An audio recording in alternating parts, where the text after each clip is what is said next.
there is church politics, like in any church, you know, and it just brings constraint and the lack of peace. And we always wonder, but we are Christians. We are Christians. We are in a Christian community. Why are we striving?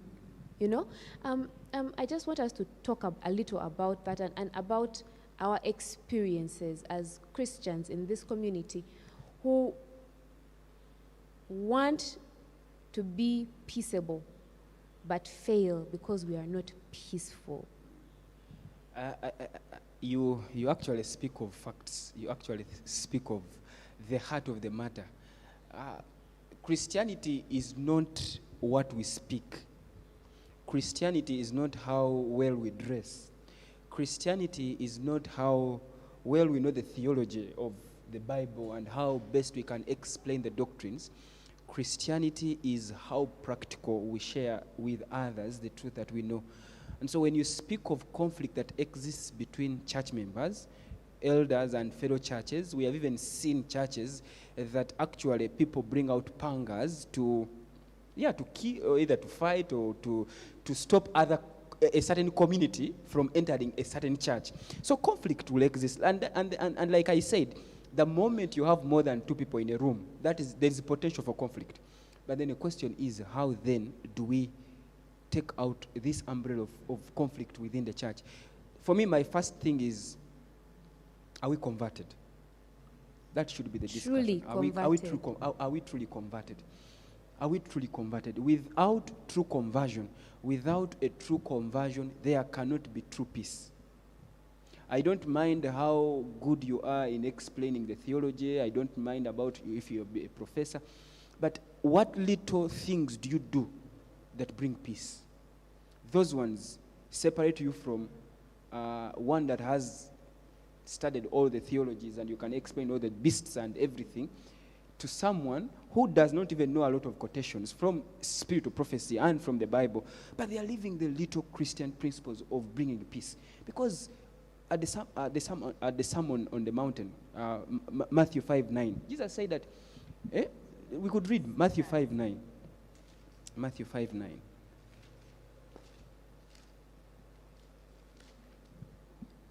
It reads, "Blessed are the peacemakers, for they shall be called the children of God." So the children of God are not the ones that know a lot of theology. They are not the ones that know a lot of doctrines. They know the church policies. They are the ones that are peacemakers. So question to me, the true test of a Christian and the child of God is he who makes peace.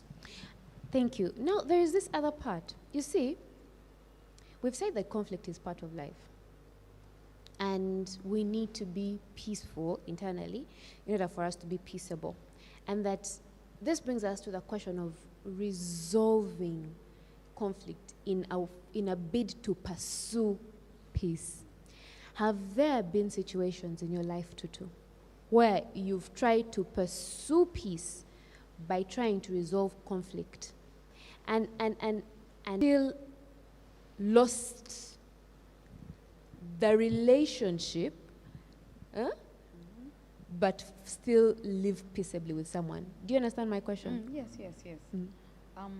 Can I give an example of Please, we need to listen to those examples. So, at my place of work, I found out that one of my workmates had been selling my Christmas gifts while I was away.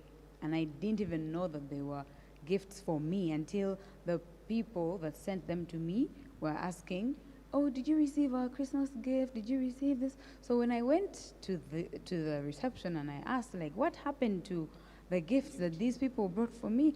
And they said, "Oh my gosh, I don't know. I can help you look." And we looked and looked and we looked in the store, we looked everywhere, and there was nothing. So,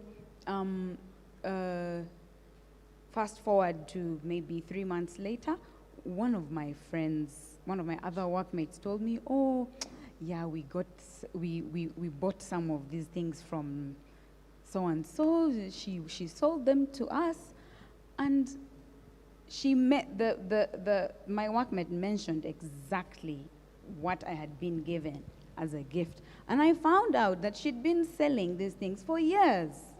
Yes, like every Christmas, contractors give us gifts, and I never even knew until someone finally asked me, "Did you receive my gift?" And I didn't know. So I found out she'd been selling these things to the other workmates. I was so hurt. I was so annoyed. And I just stopped talking to her. I just walked past and stopped and not even say good morning because I was so annoyed. But I told one of my other workmates, I said, "You know what so-and-so did? She did this and this and this." And fast forward, COVID came, we started working from home. It's only, June, when they eased the lockdown, that I went back to the office and I said good morning to the person, and I felt like such a burden had been lifted. Like, why were you even trying to hold on to that? Like, it was doing more damage to me than to her, because she didn't even know that I felt this way about it. But one day, I prayed to God, and I prayed that God would help me to forgive her. And one day I'll be able to talk about it with her and say, "Oh my gosh, remember how you sold my gifts?" Yeah. I don't know. I feel like I digressed somewhere. What was the question? I think that is it. Just to add something small is actually, there are little things that we could do to deal with conflict. Very little things that we could do.